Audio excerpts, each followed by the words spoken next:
How long ago did ISIS take James? This summer is 10 years since he was killed. Where did you find the courage to meet one of his killers? There was a grace in the meetings. He expressed a lot of remorse, and I tried to tell him a bit about who Jim was. He showed me pictures of his family, 3 little girls in a refugee camp in Syria. So there was a real connection, a human connection. Mm-hmm. But the other side of that, Simon, is we're all very human.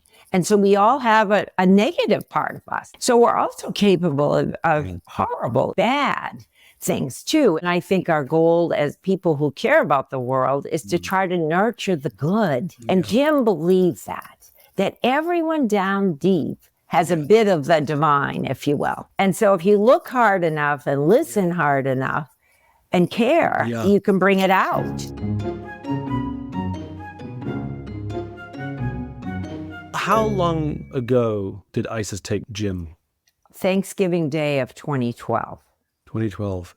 So, this fall will be 12 years. This summer is 10 years since he was killed. The big question is, look, no parent should ever have to outlive their children, ever.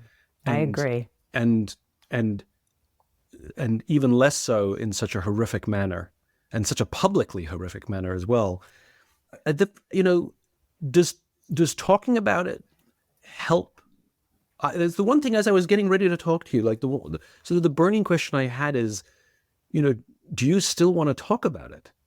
Sure, because Jim has challenged me to be a better person. He's challenged me to be more courageous and to dare to take on things that I thought was right, in a way that I've never been challenged before, to be honest. Yeah. And I'm very proud of Jim's legacy. Yeah. And grateful. I enjoy when he can inspire others to do good and make a difference in the world.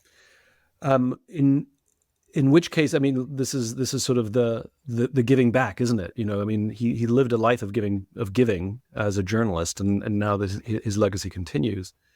I have to ask, of course, I knew Jim's story. I remember playing out, on television. I understand all the science, and I've read the studies and heard the stories about forgiveness, and when people meet the killers of their family. And I understand all of it, where, holding this animosity hurts you more than it hurts them. Mm-hmm.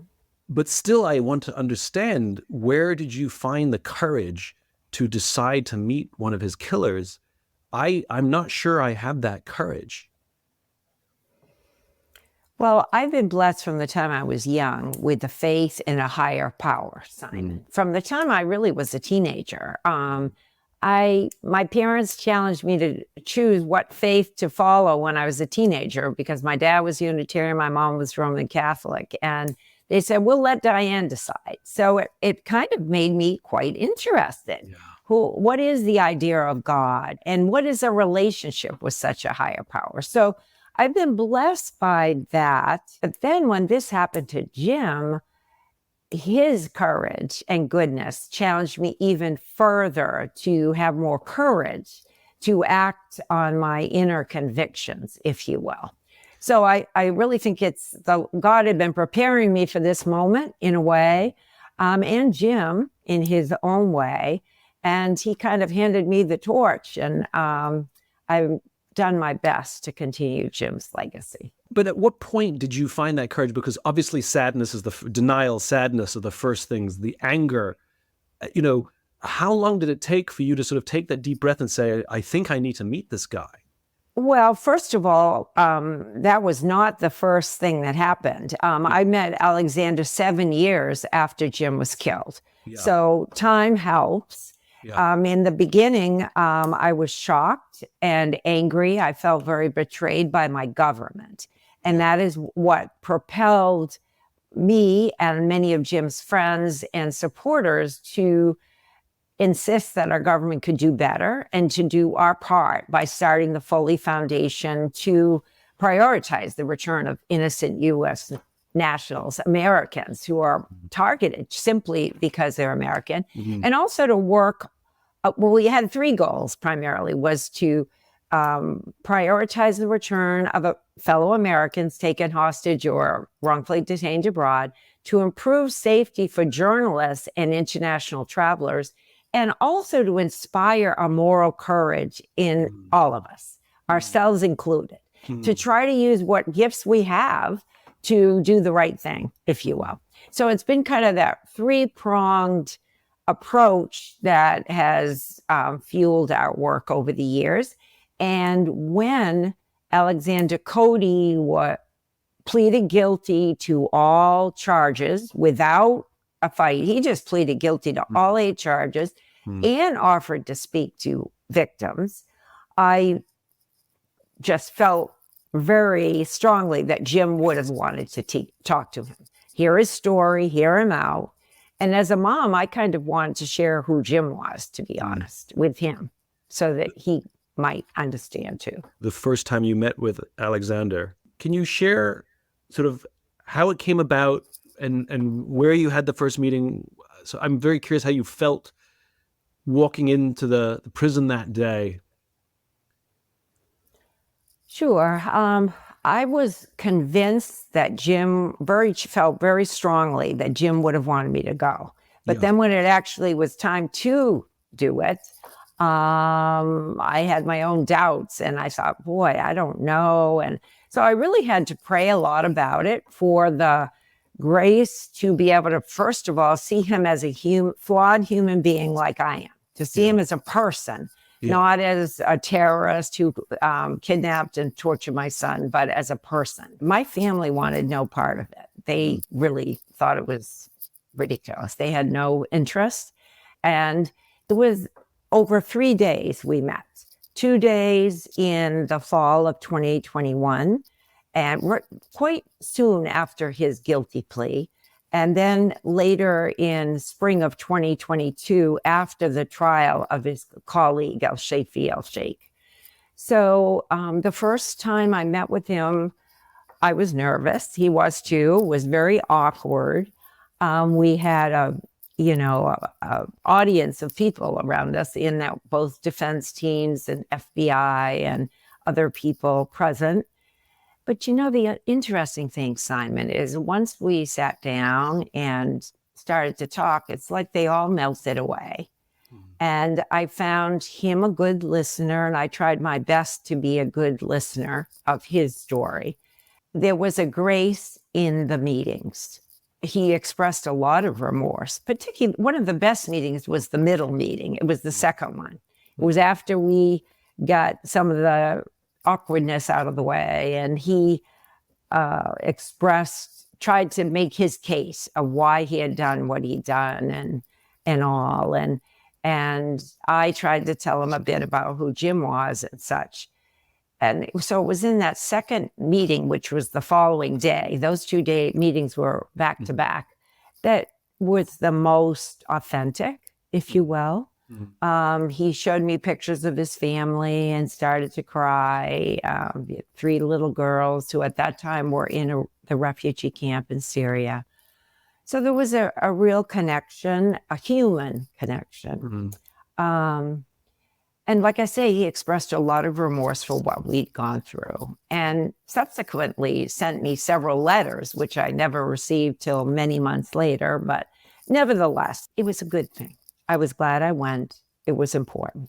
What did he say? How did he justify his case? His case was mostly based on our country's mistakes, the times in our country when innocents have been killed in bombings or drone strikes. He talked about a specific time when one of his friends, the little ones, was killed in the midst of such a strike. He was very resentful, even about the movie, the James Foley story. Why should this white American have a movie done about him? No one's going to do a movie about his friend's loss of their child, kind of thing. And he was angry about a lot of the arrogance of the United States, the times we've made mistakes. Look at Abu Ghraib. We certainly have Guantanamo, and all of that was focused. Jim was not seen as a person. None of their captives were. They were the epitome of anything the United States has ever done wrong, Western partners ever done wrong. So that was his justification. And yet remorse. So those two seem incompatible, to be able to justify one's actions and yet also feel bad for them. Usually when we rationalize, we're trying to distance ourselves from guilt. Right. He justified what he did. It was a war. This was a war. And even though Jim and the other captives were total non-combatants, which I pointed out to him, they never carried a gun or anything. They also were there to tell those stories, like his friend and their losses for the Syrian people and the aid workers. But he just felt it was war. And this was jihad against the Western oppression, Western arrogance, Western bad deeds, and all those things. Everything we've ever done wrong was part of the reason for this intense hatred. And all that hatred was embodied in these innocent folks they held captive. You said that you were, ultimately grateful and glad you did it. Have any of your family seen the impact that it's had on you and then thought maybe they should reconsider and go and meet him too? I don't think so. Everybody grieves differently, Simon. And his remorse was more to do with me as a mother. Right. No, he wasn't sorry that he'd done those things. He felt those were justified in war, in jihad. Right. But he felt sorry for my suffering. I think he's fairly close to his mom. His dad left when he was a kid, so he was raised by a single mother. So I think he had some respect for my role and my own suffering. So that was the area he expressed remorse. My family, everybody has grieved in different ways. Jim was the older brother. His presence is sorely felt by everyone in the family, but their grief is different. For me, I guess I need to walk through the grief somehow.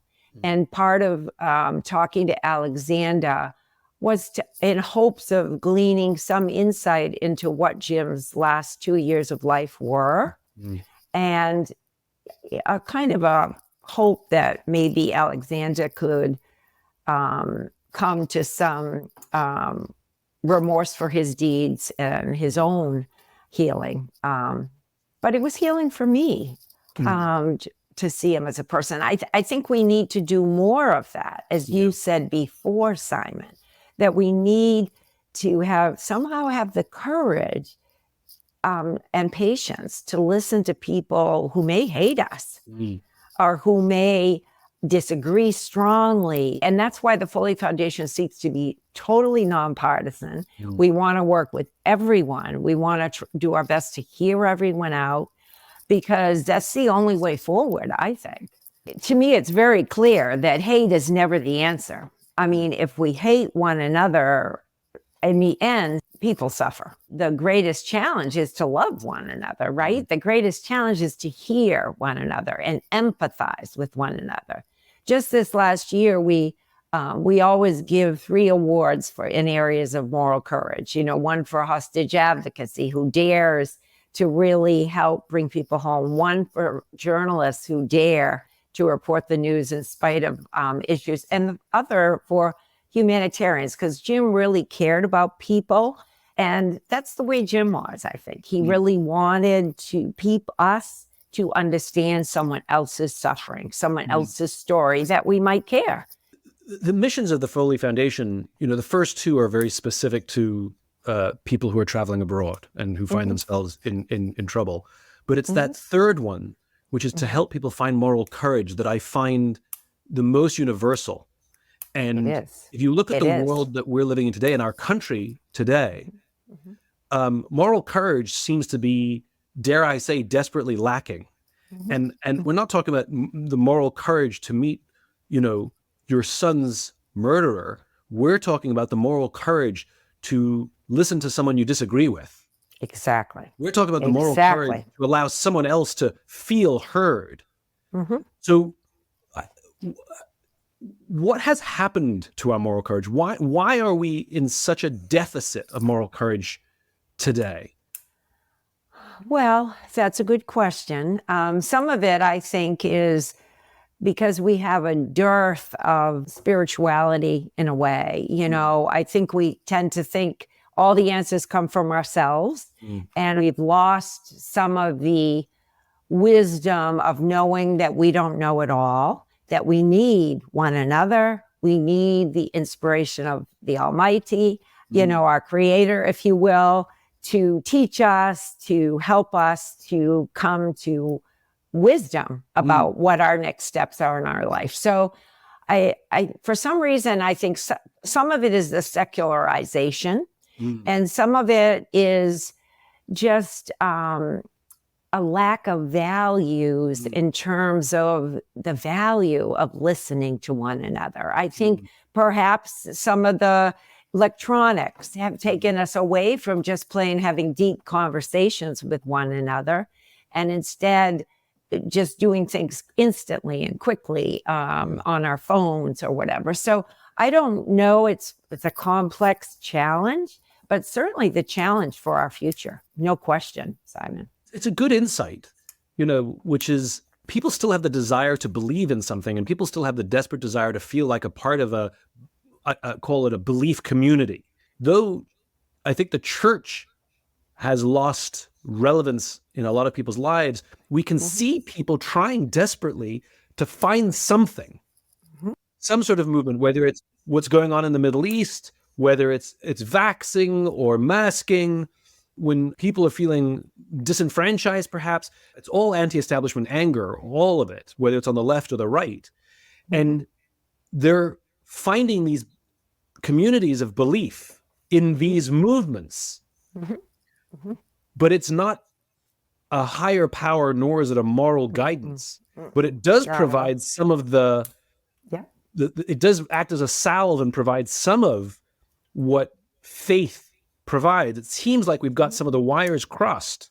Exactly. We believe in something. We do. But a lot of times some of those movements are fueled by fear, anger, alienation from one another. Resolve that we're right and everyone else is wrong kind of thing. It's not based on a wisdom or a desire for good in the world necessarily. So I feel in many ways we've lost our moral compass. We also haven't had any war in country. We us Westerners have not had a war. We've kind of grown kind of lazy, self-satisfied, and we are a little spoiled. We're not used to sacrificing for one another and all those other things that come in hard times. Let me push a little bit. When you say, they're against things and they're against each other, no one thinks they're on the side of wrong. Everyone thinks they're on the side of right. Even the jihadis, Jim's killers, absolutely, they were driven by love, and they fundamentally believed they were on the side of good. And so if everyone in all of this anger still believes they're on the side of good, just reconcile that for me. Well, but then you've got to look at their actions. If what they're promoting is good, and yet it results in thousands of people suffering and being killed in poverty, and I mean, that is not, how is that a greater good? I mean, I think you can see the fruits of the actions of some of these groups. The results tell you in a way that they're misguided. That yes, you're right. They may believe, and that community feeling makes them feel righteous and strong about what they're doing, but it results in suffering and suffering for the world. So I think there you can see that the results do not bear fruit for good in the world.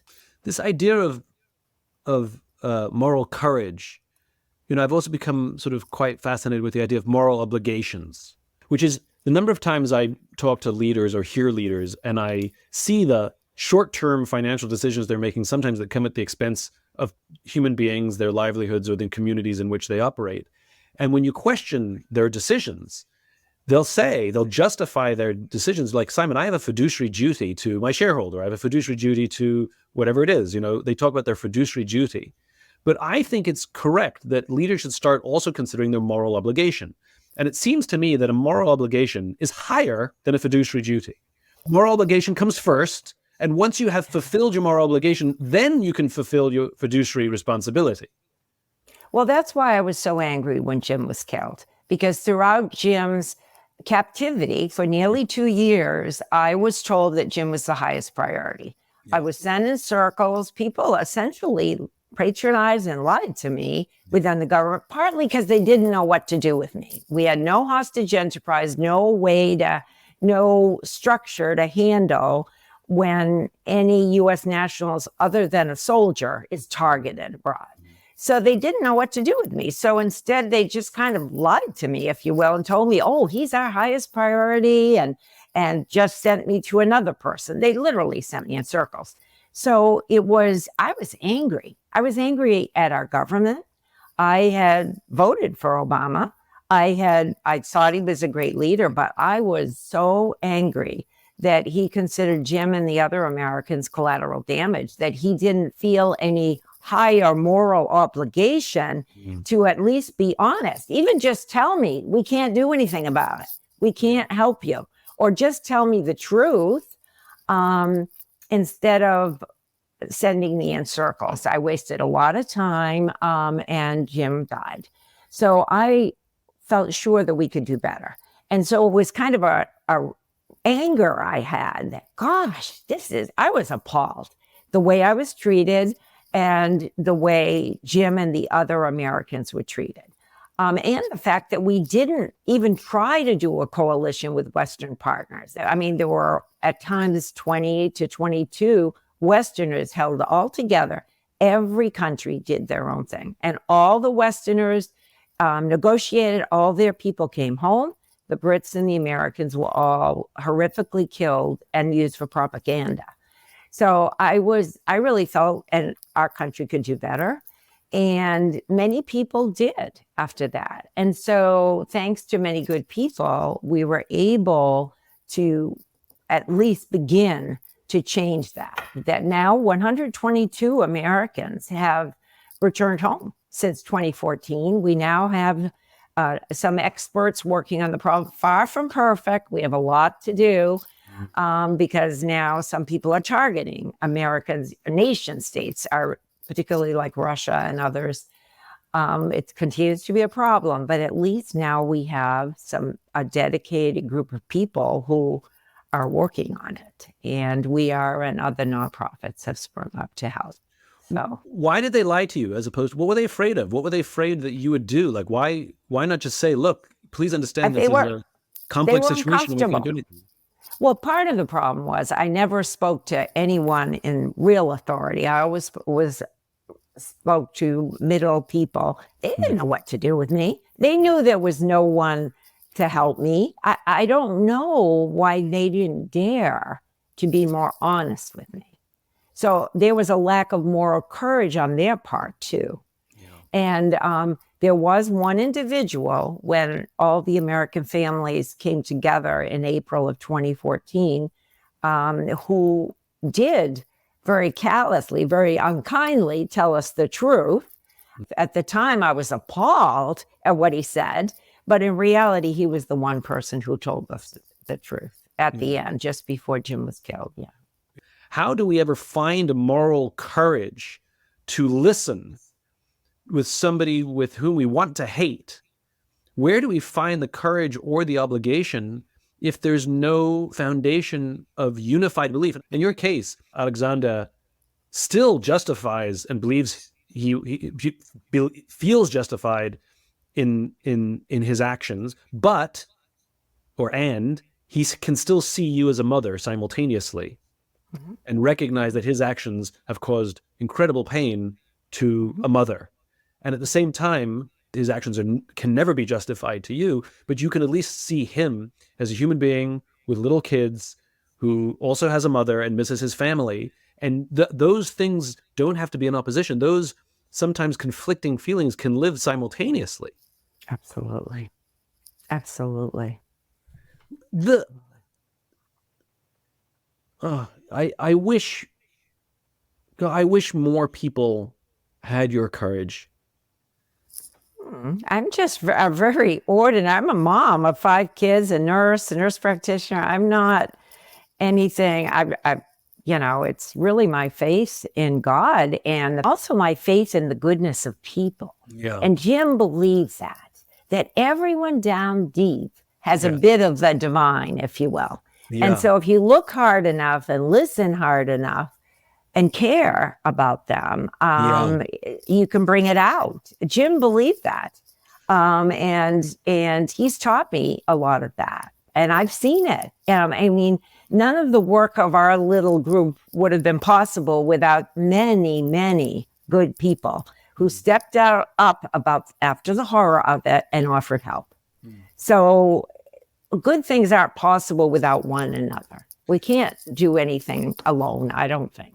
That's a great lesson. One of the lessons I'm learning from you is when I want to judge someone and describe them as evil or describe them as bad or wrong or whatever negative words we use to describe each other, to ask myself, what good are they motivated by? Maybe it's they feel lost and they're trying to find love. Maybe they feel they're just trying to do the right thing for their family. They're loving parents who believe this is the right thing to do for their, can I find anything that I could at least agree with or find understanding for, as you said, what good is there? But the other side of that, Simon, is we're all very human. And so we all have a negative part of us that's self-centered, that's selfish, that's greedy, that all those things. So there's always that inherent tension in living. So we're also capable of horrible evil, horrible bad things too. And so my goal, and I think our goal as people who care about the world, is to try to nurture the good. And that's what good, authentic communities do. So, that's what good business cultures do, that they try to emphasize what's good in their employees and praise them for working together and doing the next right thing together.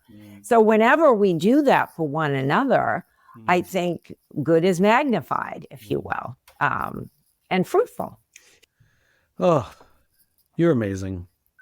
Hardly. You're amazing. I think we need to use whatever platform we have to inspire others, Simon, to do the right thing. And so I applaud you.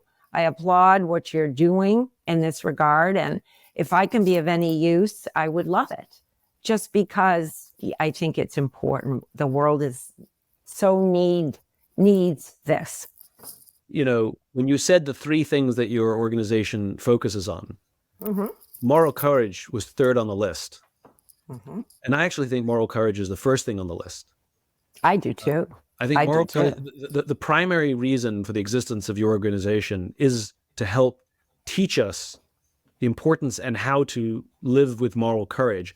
You happen to do it through this mechanism of helping us rescue Americans who are kidnapped around the world. You happen to do it by helping journalists, who get taken around the world. That is the manner in which you're demonstrating moral courage. But I think fundamentally what your organization stands for and what it exists is how to have moral courage. Well, I think you're making an excellent point, Simon. The things we actually do are kind of niche things that sometimes people can't relate to, whereas the moral courage is what inspires our events and a lot of the people who donate to our work. I have no personal experience with anyone who's been taken hostage in a foreign country that would warrant me to support an organization like yours if you described it as such. However, if you talked about it as an organization devoted singularly to advancing moral courage in the world, hook, line, and sinker. Where do I sign up? How can I help? And how you bring it to life through this rather niche thing becomes secondary to me, because I desperately want to support you in your effort to teach us and advance the philosophy of moral courage. But Simon, what gives me the authority on moral courage? Do you see what I'm saying? I mean, to me, God gives me the authority, but it's just, that's you are not the authority on moral courage. You are a preacher for moral courage. You are a messenger for moral courage. Okay. And your organization is a teacher of moral courage and an example setter of moral courage. So, and by the way, you have moral credibility by the mere fact that you have demonstrated moral courage in the work that you do. So, I mean, you have the credibility, and you are you are about as good as a messenger as anyone could be for the cause of moral courage. Simon, thank you for that. You've taught me today too. So, yeah, I love what you're doing. If I can be of any use, please let me know. Thank you. And the feeling's mutual. For us to work together to advance moral courage is a fight worth fighting for. It is, Simon. So, we can always use the help of incredible people like you. So thank you for that kind. Thank you so much. If you enjoyed this podcast and would like to hear more, please subscribe wherever you like to listen to podcasts. And if you'd like even more optimism, check out my website, simonsinek.com, for classes, videos, and more. Until then, take care of yourself, take care of each other.